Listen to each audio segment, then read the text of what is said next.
श्री स्वामी समर्थ. नमस्कार मित्रांनो. यामुळे तुमचं पादत्राण तुटेल.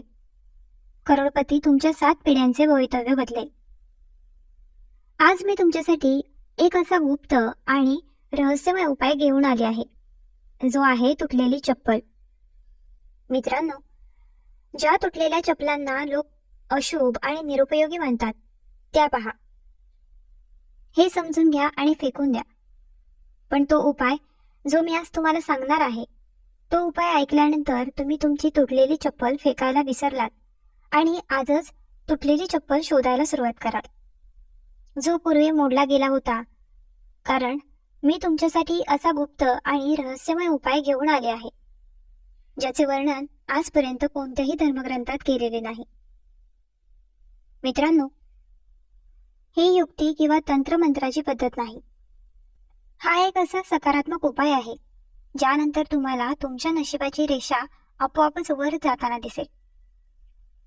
तुमचे नशीब संपेल. तुमच्या घरात कधीही संपत्तीची कमतरता भासणार नाही आणि तुमच्या आयुष्यातील प्रत्येक दुःख दूर होईल. होय मित्रांनो, आजच्या काळात लोकांच्या जीवनात खूप वेदना आणि दुःख आहे.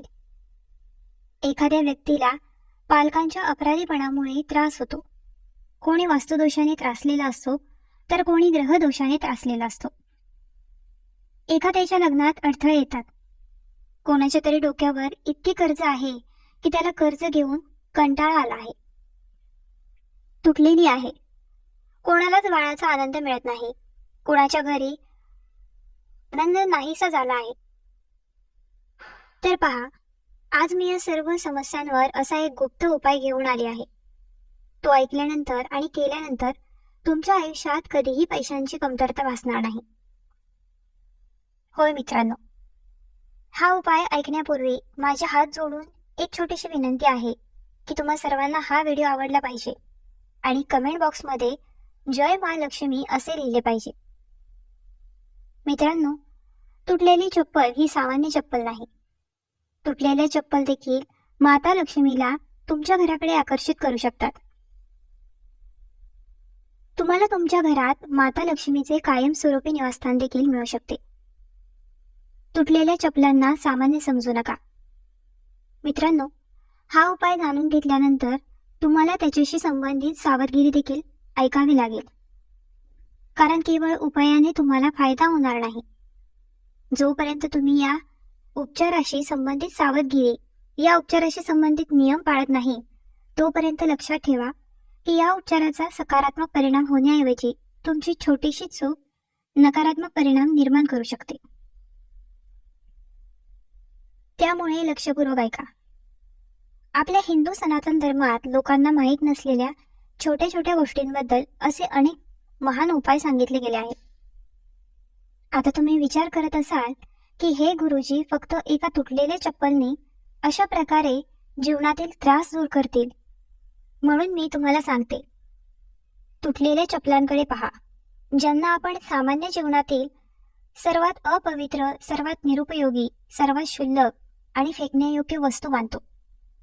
परंतु सनातन गुणात तंत्रांतील लोकग्रंथ, प्राचीन ग्रामीण परंपरा आणि काही गुप्त साधना ग्रंथांमध्ये तीच तुटलेली चप्पल प्रत्यक्षात अशी एक गोष्ट मानली जाते, ज्यामध्ये मनुष्याची गरिबी, त्यांचे पाप, त्यांचे दुर्दैव, त्यांचे ग्रहीय दोष, त्यांचे पितृदोष आणि अगदी त्यांच्या पिढ्यांचे दुर्दैव देखील चिकटून राहतात.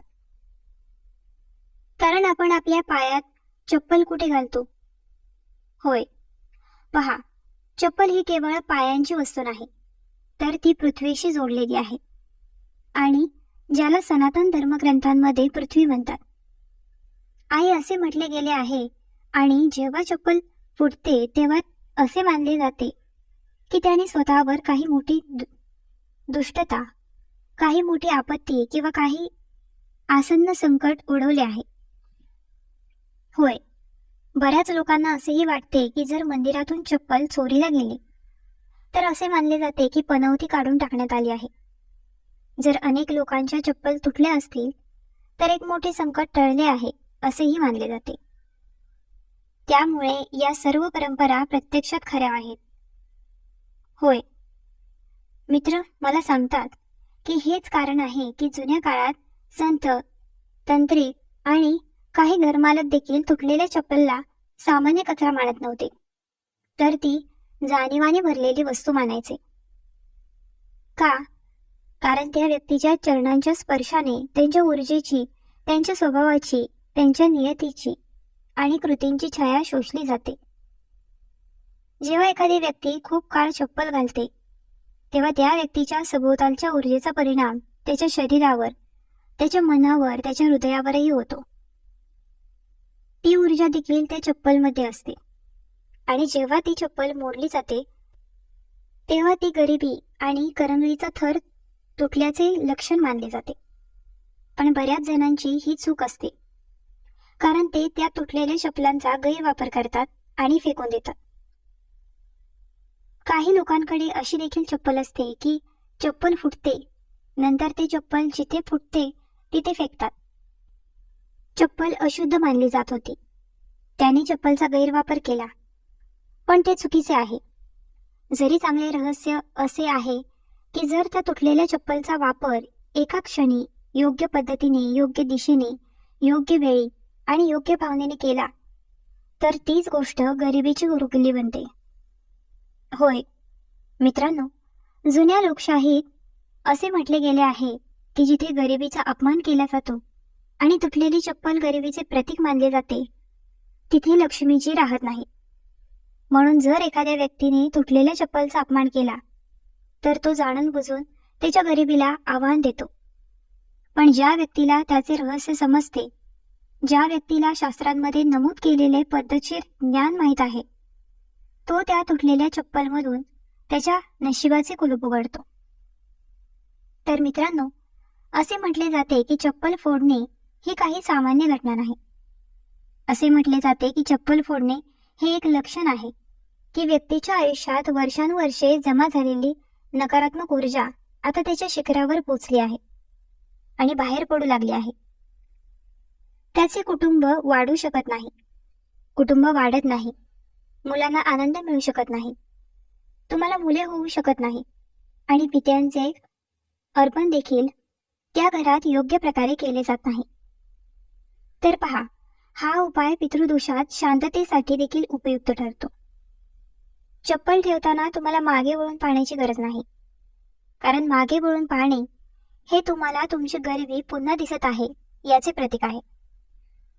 म्हणून जेव्हा जेव्हा तुमची चप्पल तुटते, तेव्हा तुम्ही ती चप्पल तुमच्या घराबाहेर दक्षिण दिशेकडे तोंड करून ठेवा. होय मित्रांनो, तुटलेल्या चप्पलजवळ कधीही दिवा लावू नये हे फार कमी लोकांना माहिती आहे. शनिवारी संध्याकाळी सूर्यास्तानंतर त्या तुटलेल्या चप्पलजवळ दिवा लावू नका. हे माता, माझ्या दारिद्र्याबद्दलचे माझे आभार आता संपले आहे. यासाठी जवळ उभे राहून लक्ष्मी मातेला मनापासून प्रार्थना करणे खूप महत्त्वाचे आहे. माझी पत्नी माझ्या घरी राहते. दिवा जळत नाही याचे कारण म्हणजे दिवा ऊर्जा आकर्षित करतो आणि येथे आपल्याला ऊर्जेचा निरोप घ्यावा लागतो.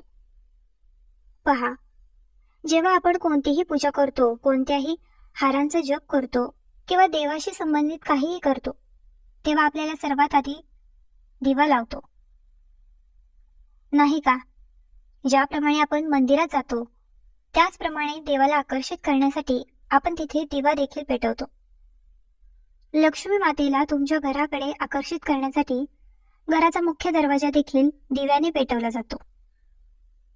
पण इथे तुम्हाला दिवा लावण्याची गरज नाही, कारण इथे तुम्ही तुमची नकारात्मक ऊर्जा पाठवत आहात. तुमची नकारात्मक ऊर्जा पाठवत आहात म्हणून इथे दिवा लावू नका. आता लक्षात ठेवा की दुसऱ्या दिवशी रविवारची सकाळ जोडली गेली आहे. पहा, रविवारी सकाळी ती तुटलेली चप्पल उचला आणि घरात न आणता घरापासून दूर निर्जन ठिकाणी पिंपळाच्या किंवा वडाच्या झाडाजवळ ठेवा. तुम्हाला ते झाडावर टांगण्याची गरज नाही, ते फक्त मुळाजवळ ठेवा. जिथे असताना मागे वळून न पाहता परत या. तुमची गरिबी आता तुमच्या आयुष्यातून वेगळी झाली आहे याचे हे लक्षण आहे. आता एक मोठे रहस्य ऐका. अरे, या गोष्टी मजेदार आहेत हे ऐकल्यानंतर हे रहस्य अनेक लोकांसाठी एक विनोद देखील असेल. पण नाही. या उपायानंतर तुम्हाला त्या तुटलेल्या चप्पलबद्दल कोणाशीही चर्चा करण्याची गरज नाही. तुम्ही पिंपळाच्या झाडाजवळ आणलेल्या तुटलेल्या चप्पल, किंवा तुम्ही दक्षिण दिशेकडे तोंड करून आणलेल्या तुटलेल्या चप्पल, किंवा तुम्ही तुमच्या घराबाहेर आणलेल्या तुटलेल्या चप्पल. मित्रांनो, तुम्हाला हे पाहण्याची गरज नाही, चर्चा करण्याची गरज नाही, कारण गरिबी प्रथम शब्दांद्वारे परत येते. पहा, तुमच्या आयुष्यात ही गोष्ट तुमच्या बऱ्याचदा लक्षात आली असेल की तुम्ही वारंवार म्हणता की मी गरीब आहे, माझ्याकडे पैसे नाहीत, मी कर्जात आहे. म्हणून या सर्व गोष्टी आपल्या जीवनातही खऱ्या आहेत. जर आपण सकारात्मक गोष्टी बोललो तर सकारात्मक गोष्टी लगेच प्रभावी होणार नाही, पण नकारात्मक गोष्टी खूप लवकर प्रभावित होतात. त्यामुळे गरिबीतील पहिली गोष्ट शब्दांद्वारे परत येते. जो व्यक्ती हा उपाय करून गप्प राहतो, हळूहळू त्याच्या जीवनात चमत्कारिक बदल दिसू लागतात. मग काय बदल दिसून येतात? या उपायानंतर लोकांना अनेकदा अचानक जुने पैसे मिळतात. होय, नवीन नोकरी मिळण्याची शक्यता आहे, कारण नोकरीची उत्कंठा असलेल्यांना व्यक्तीच्या जीवनात नोकरी म्हणजे काय हे माहीत असते. जेव्हा कोणाच्याही घरात अन्न किंवा पेय नसते, तेव्हा शेजारी किंवा कुटुंबातील सदस्य येऊन ते देत नाही. म्हणून लक्षात ठेवा की जर तुम्हाला चांगली नोकरी शोधायची असेल तर तुम्ही तुटलेल्या चप्पलचा हा उपाय देखील केला पाहिजे, आणि तुमच्या कामात होणारा व्यवसाय देखील नवीन संधी आणू लागतो. घरातील अनावश्यक खर्च कमी होऊ लागतात, आणि सर्वात मोठे लक्षण म्हणजे पैसे आल्यानंतर टिकू लागतात. कारण जर पैसे आल्यानंतर टिकू लागले तर आयुष्यात गरिबी आणि पैशाची कमतरता भासणार नाही, आयुष्यात गरिबी राहणार नाही. जर आपण सर्व कर्जे सहजपणे फेडली तर हे लक्ष्मीच्या स्थिरतेचे लक्षण आहे. आता काही सावधगिरी देखील खूप आवश्यक आहे. हा उपाय कधीही विनोदाने करू नका, कारण प्रत्येक उपायाचा वेगळा विशेष नियम असतो. प्रत्येक पद्धतीची स्वतःची वैशिष्ट्ये आहेत.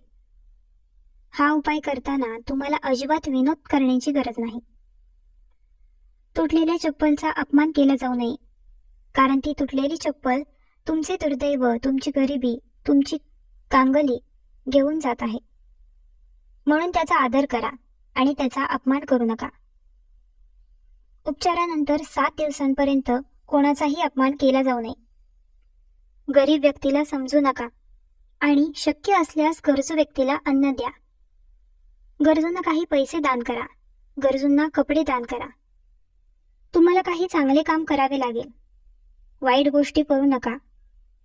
पहा, अशा गोष्टी केल्याने या उपचाराची ताकद अनेक पटीने वाढते.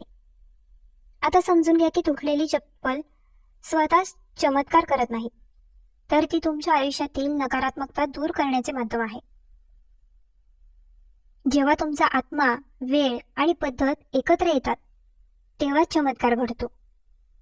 म्हणूनच हा उपाय प्रत्येकावर काम करत नाही, तर जो तो आदराने आणि विश्वासाने करतो त्याच्यावर काम करतो.